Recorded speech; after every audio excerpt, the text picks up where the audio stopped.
The Camden County, Georgia Sheriff's Office released body and dash camera videos Wednesday of the traffic stop that ended in the fatal shooting of Leonard Cure.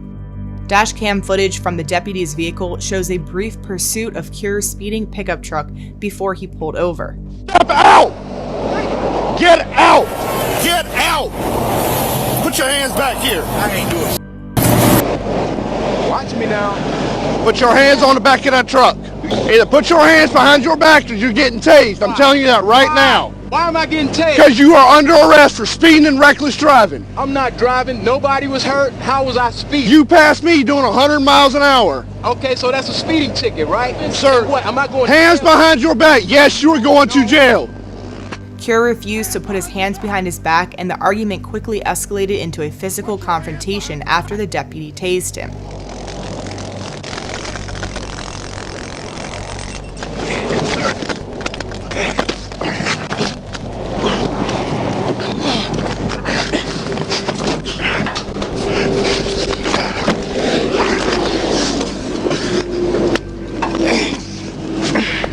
Yep. Yep.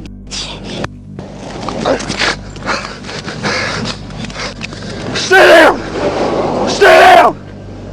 The confrontation ended with the deputy firing his weapon and fatally injuring Cure. Camden, shots fired!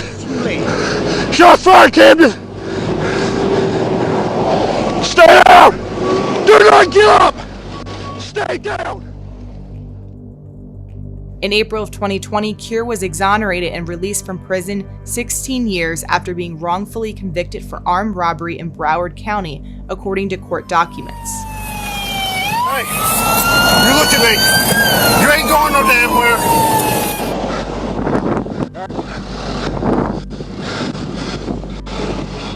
The Georgia Bureau of Investigation said it will conduct an independent investigation of Monday's shooting and turn its findings over to the Brunswick Judicial Circuit District Attorney's Office for review.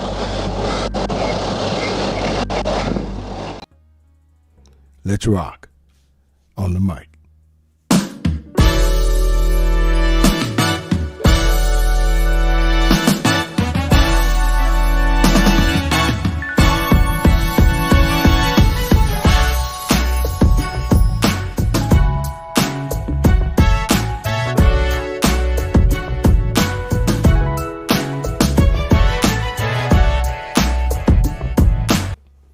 What's up, everybody, and you are listening to the best of the Media Mike Radio Show. I'm your host, the Media Mike Speaks, where we are the voice of the everyday citizen.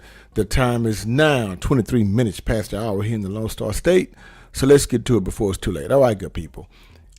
This has been buzzing around the country here, and I wanted to share some light on this because this goes both ways, and it could have ended differently. But it didn't. So I'm going to try to be unbiased here. So let's take a look here. As you saw in the video, what happened, which was a tragedy. And this is starting to happen a bit too often here. African-American, overzealous cop, Caucasian, or African-American police officers, so. As you saw in the video, yeah, we had a struggle, we had a situation. But I want to bring to you the attention of Mr. Leonard Cure. Now, just in case you didn't know about Mr. Cure, he spent 16 years in prison for a crime he did not commit. Yeah. And I can imagine, unimaginable, what that was like. He spent 16 years after he was wrongfully convicted in the armed robbery of a Walgreens in Broward County in 2003. Now, the Innocence Project, helped him with this case. Now, here's the thing. The first jury deadlocked, and another jury convicted Cure, which I think it was very unfair. I think you had an overzealous prosecutor at that time. Because with the evidence they had, I guess they just didn't want to believe that he didn't do it. Now, this was down in Florida, Well, he had previous offenses in Florida, and I think they used that. He got life because he had those previous offenses. And was that fair to use against him? No. Now, the thing is, let me tell you how he was exonerated here. What the conviction review unit found was an ATM receipt proved that Mr. Leonard Cure, was miles away from the scene at the time of the robbery. And that area photos, a whole bunch of photos that were shown to the victim, contained multiple photos of Cure. So the police, I would allegedly say, they kept showing the victim these receipts to entice the victim to pick Cure as the perpetrator. But based on the findings of the ATM receipt and all of that, that shows that he was not there, they realized, the state of Florida realized that he was actually innocent and moved for his release and exoneration. Now, for his pain and suffering and loss of freedom, he was awarded a compensation of $817,000. Just a little bit, around $1 million here. Plus educational benefits for his time in prison.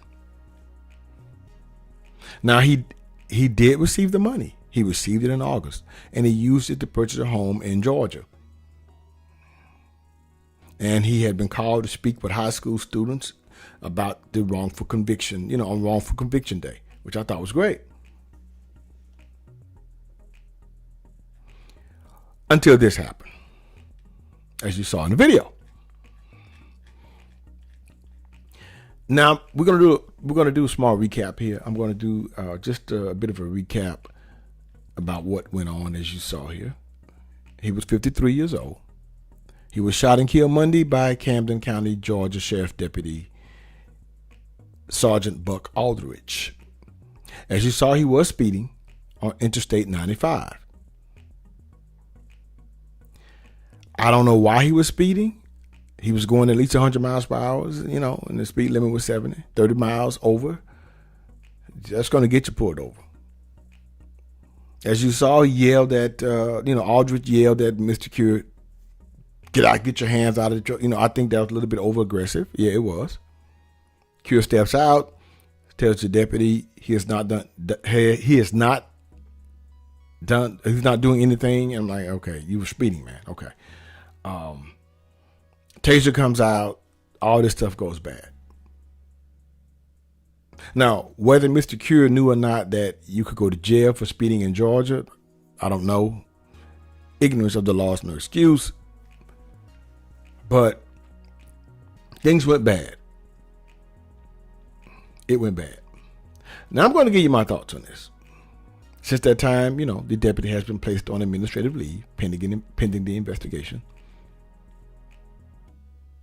As you saw, Mr. Crump, he says his time in prison, most likely he suffered from post-traumatic stress disorder, and it likely sparked when Aldrich told him he was going to be arrested in jail. Something was clearly wrong in this situation. I watched it extensively. Something was wrong here.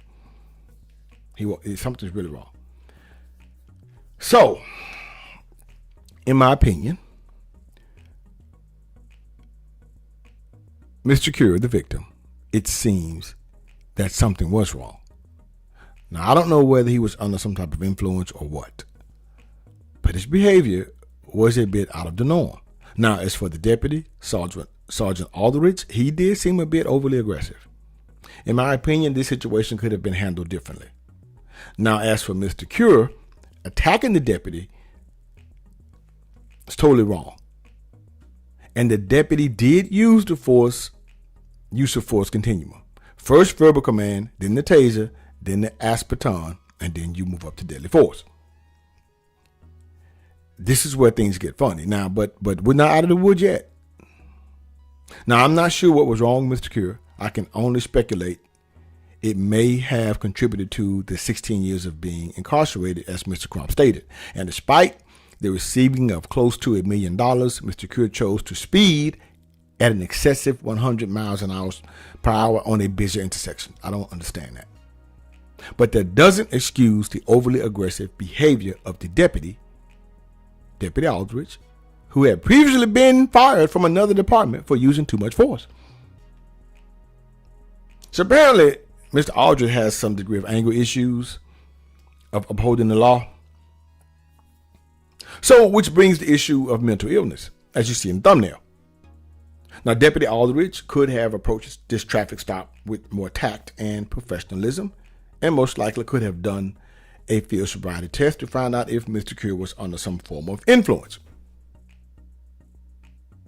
Yes. Because after looking at that video, good people, it was something wrong with Mr. Cure. He points to the ground. He said, "Now watch me now." And I don't know what all that's about. That's unusual behavior.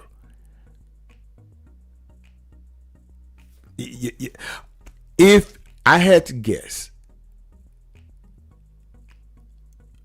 my professional opinion, he was under some type of influence. Now, I don't know what's going to happen with the toxicology report. I don't know. I could be wrong. But you're speeding and you're acting strangely and you're talking to yourself. You're pointing to the ground saying, "Watch me." It's I don't know. If it was flashbacks from prison, I don't know. But that's not normal. Now, as far as Deputy Aldridge, he could have saw that and said something is not right. "You okay, sir?" He could have said, "Are you all right? You have anything to drink?" And he could have called for backup. Said, "Yeah, this is not, something's a little off here. Step over this side here out of the traffic." He could have done things that way. But he didn't.